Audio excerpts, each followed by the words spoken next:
Today, I'm joined by Kate Herzl, a certified licensed speech language pathologist serving the South Bend, Indiana area.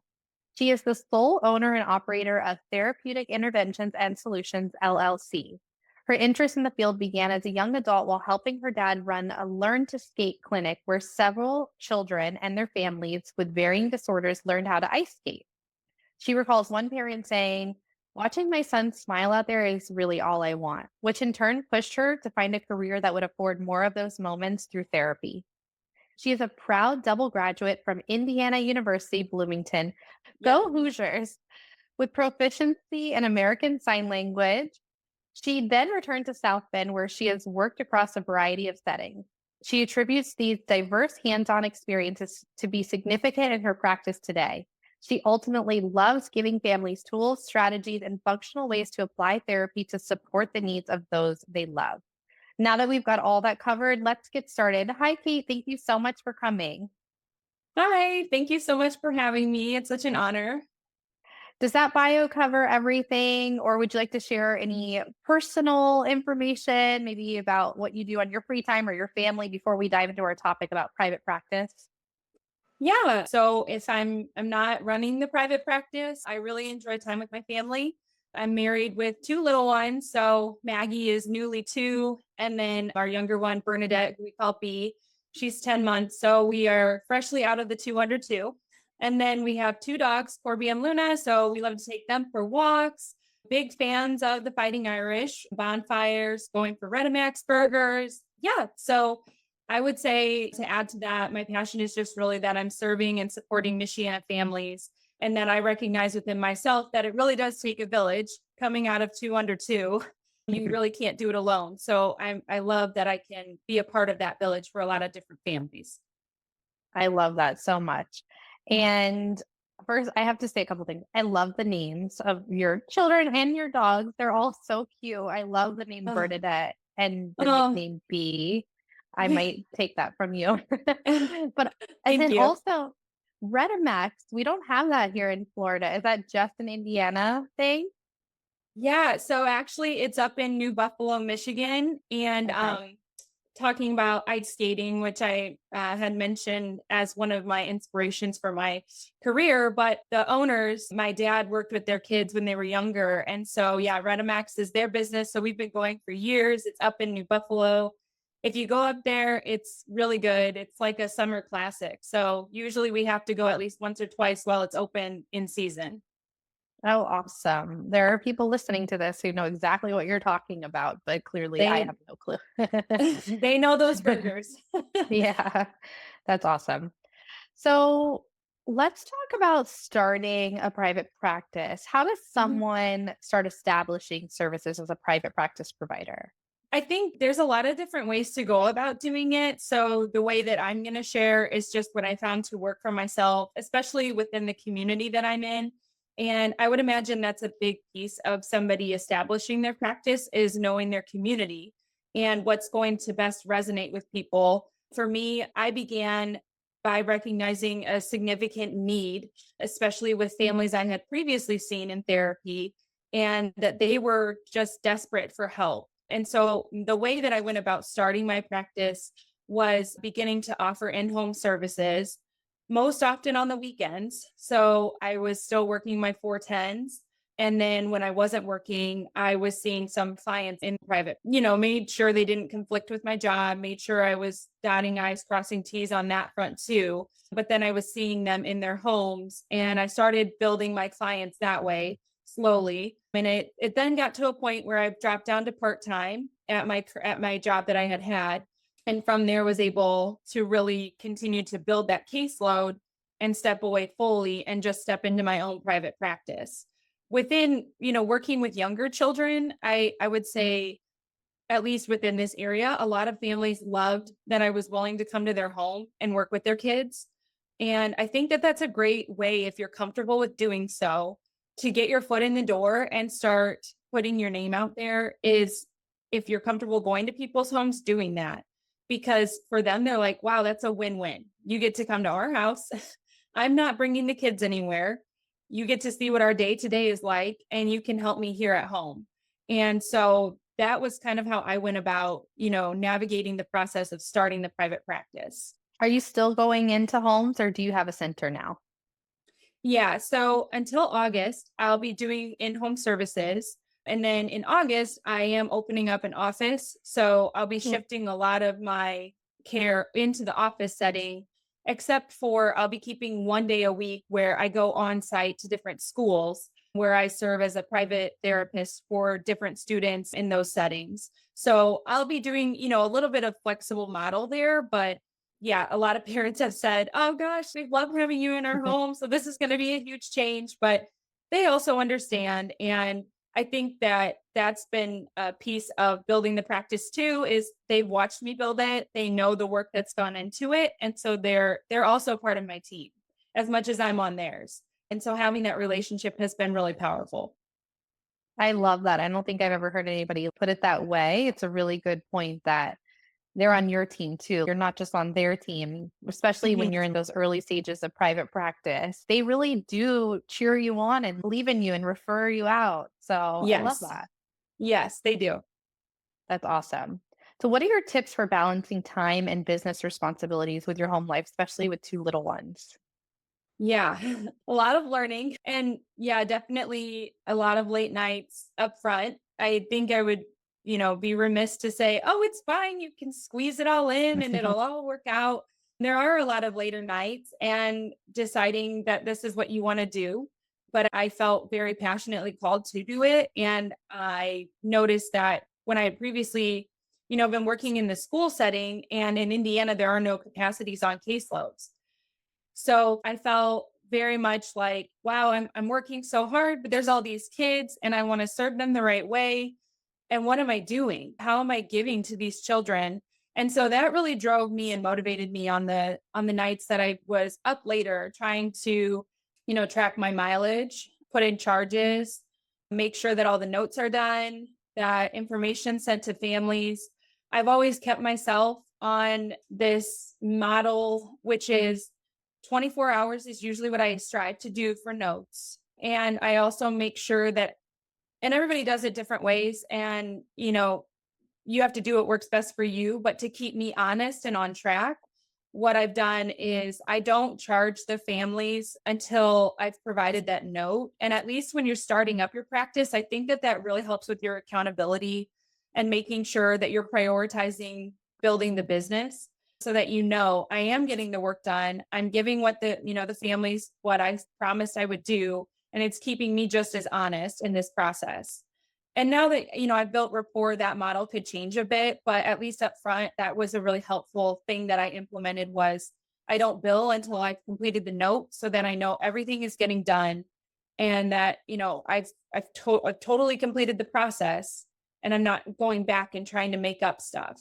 So that was really helpful. Also on my iPad, I ended up getting a portable little computer, to attach to it. So I write my notes in the car. If I'm Mhm. driving around and I have 20 minutes before the next kid, then I do my notes in the car, doing them offline and then getting home and putting everything in and getting it all together.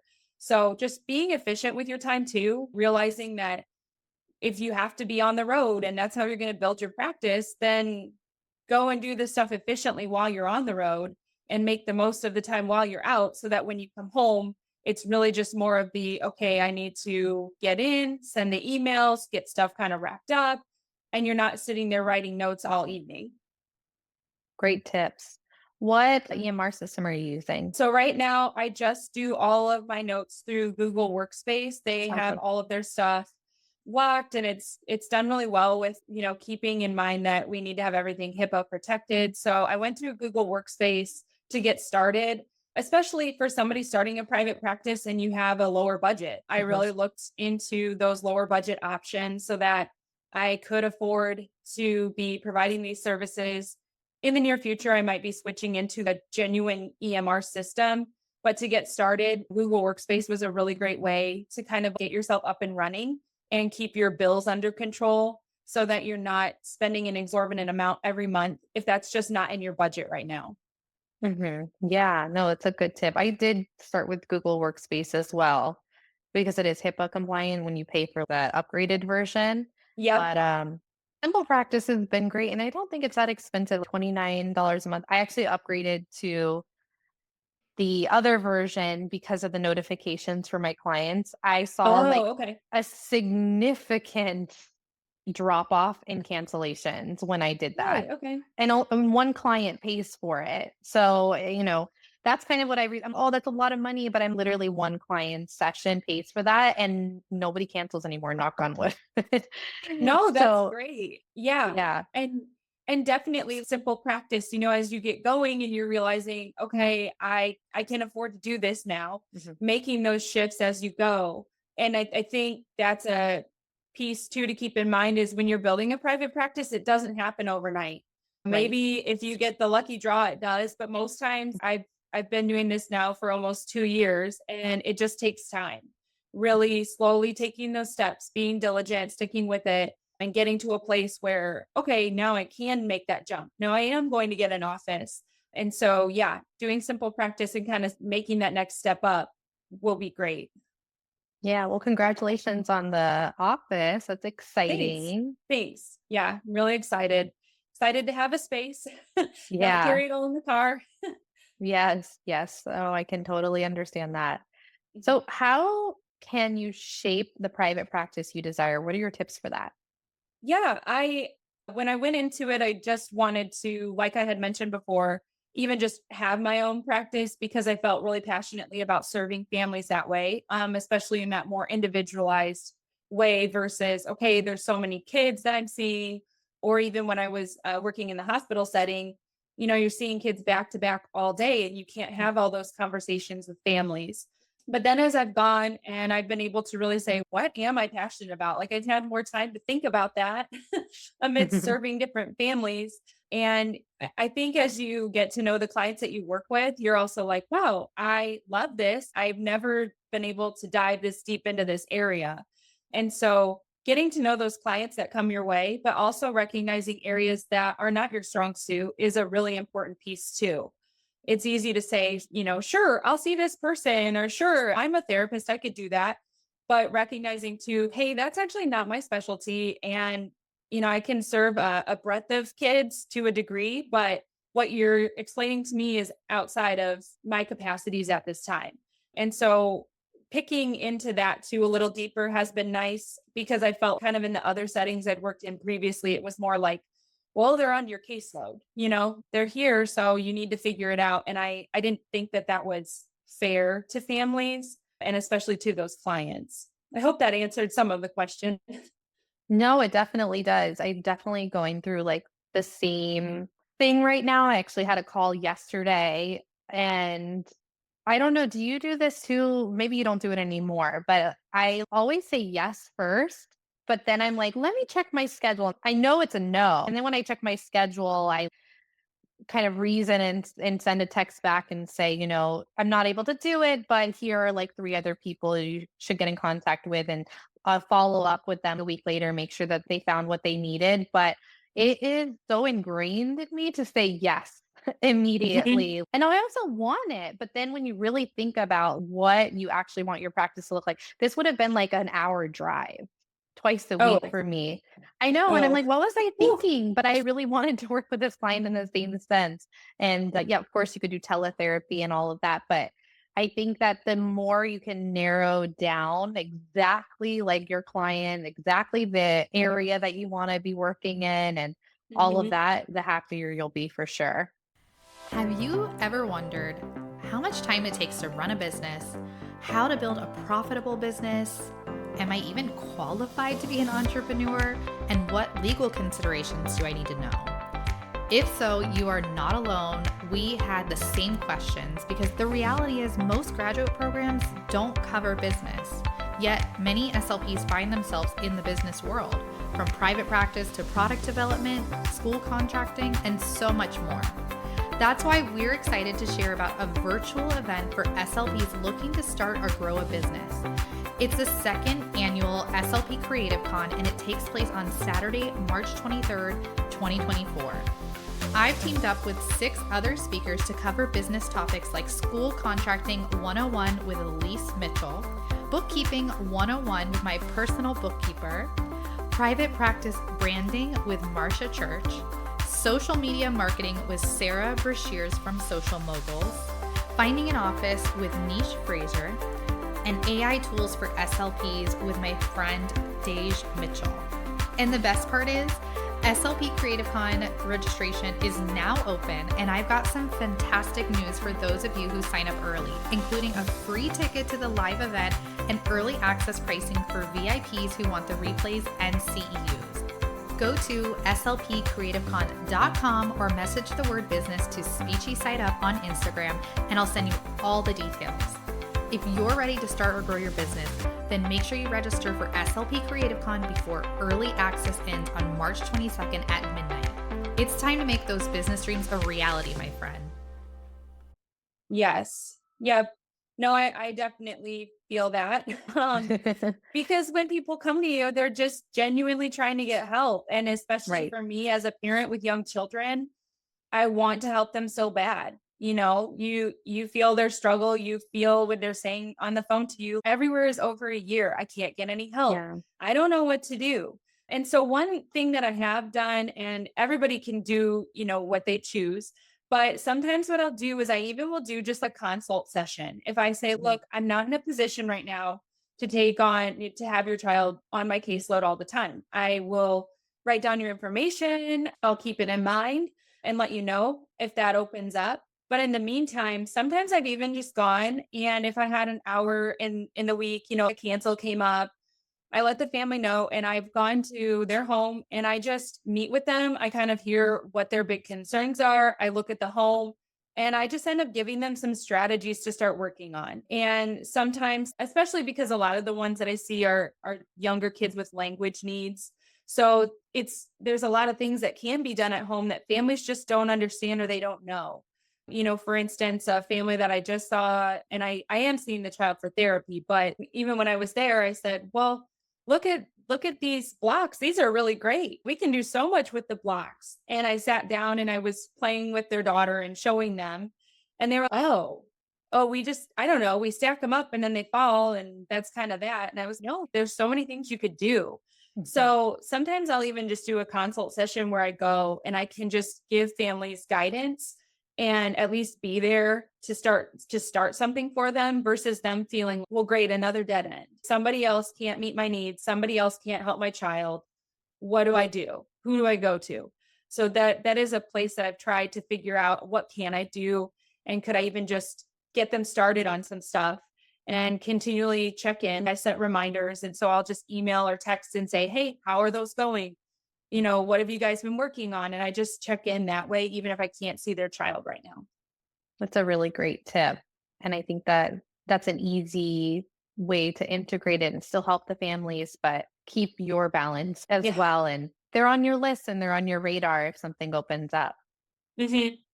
Yep. And balance is so important too, because like you had touched on, you want to say yes, you want to see everybody, but by doing so, you're also spreading yourself really thin. And then there's only so much of you. And as for anybody that's listening that has young kids, by the time you get home, you've spent the day doing the best you could, but there's still other little people that need you. And so recognizing those lines too in your life of, okay, I have to be present in my home as much as I do in my career.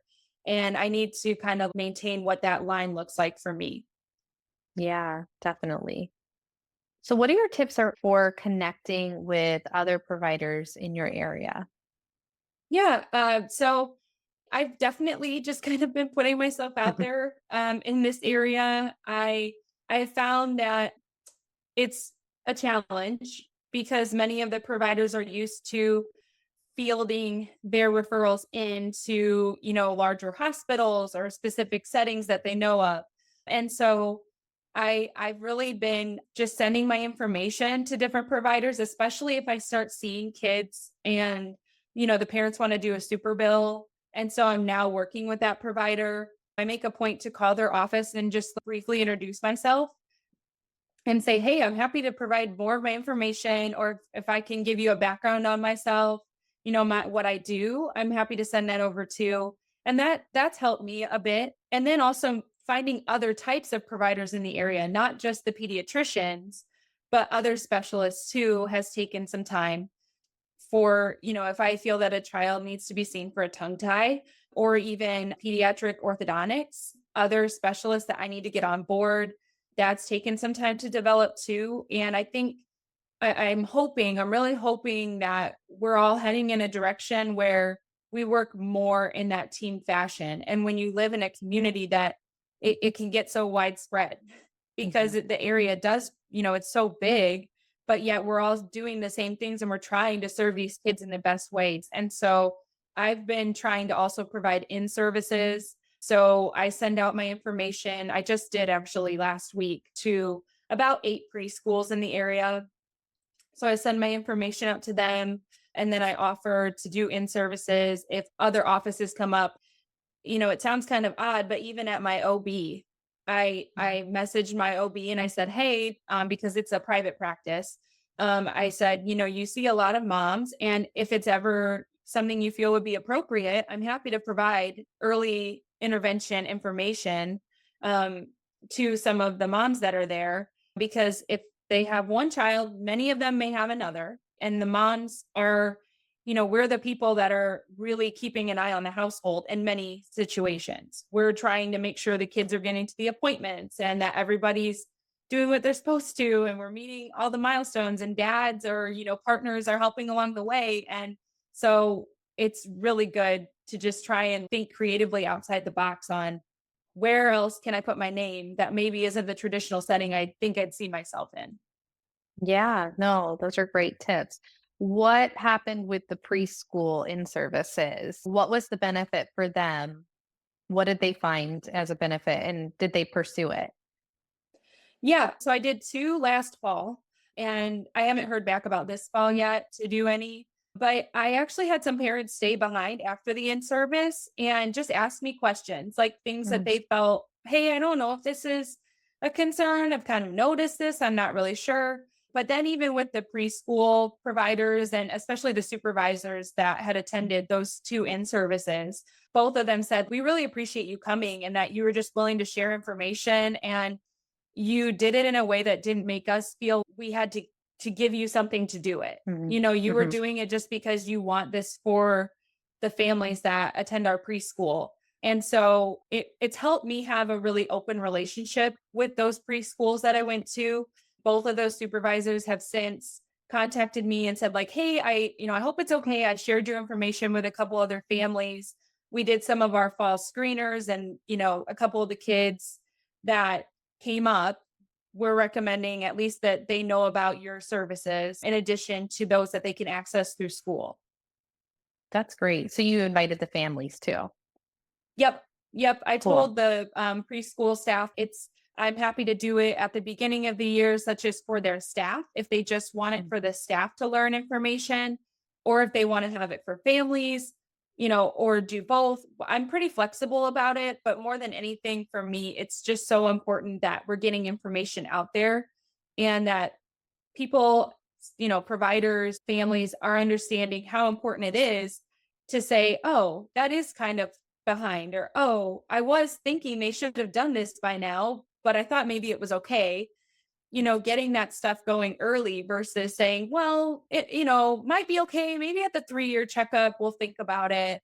Getting ahead of that, because then if you add a year-long wait list to a Right. 3-year checkup, now we're age 4 and Yeah. you could have something else going on by then too. Yeah. Oh, great points. This has been awesome. Is there anything else you want to share before we wrap up today? Well, I mean, just, thank you so much for having me. I really appreciate it.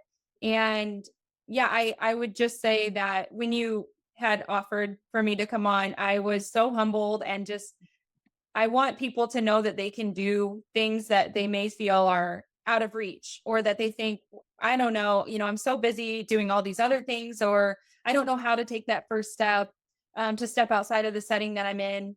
Um, but I will say that by taking that step, I've achieved better balance in my life as a provider, and just feeling a lot of that fulfillment that I was seeking in those other settings, and just kind of felt really strained and kind of pulled in a lot of different directions. So if somebody listening feels that way, it's worth at least looking into, "Hey, could I do this on my own?" And The answer I would give is yes. We can all do hard things. It just may take a few extra steps and it might take a little extra time. But if it's something that would benefit your life and your clients, especially, then I would always advocate to look into it and give it a go. I love that. I love where you come at in terms of private practice. Everything you talk about always goes back to your clients, serving them better, doing soap notes before billing. I just love your whole philosophy. I feel like your values are probably integrity, flexibility, and then balance. I mean, that's kind of what Yes. I've gathered the whole time. Yes. Yep. Very much so. And yeah, I'm sure you heard the word balance several times, especially with the two little ones here. I'm always okay, where can we just fit a little more time? Okay, we'll move that around. So Right. yeah, balance and flexibility mixed with integrity are the three. Oh, I love that. Well, where can everybody find and connect with you if they want to keep this conversation going? Yeah. So I should preface that my social media presence is not It's super stellar, okay. with the 202, but I'm working on it. It's on the list. But I do have an Instagram. It's therapeutic is underscore LLC. I'm also on LinkedIn and I do have a Facebook page too. I have my own website as well, therapeuticis.com. So if anybody wants to connect that way or through email, anything that I can provide, I'm happy to. And yeah, if anybody needs information, count me in. Awesome. Well, everybody go give her a follow. Thanks. That'll Thank you. prompt her to post a little bit more. But thank you so much, Kate. This has been awesome. And I can't wait to follow along on your journey. Thank you. Thanks so much for having me today. And I really appreciate it. Yeah. Until next time.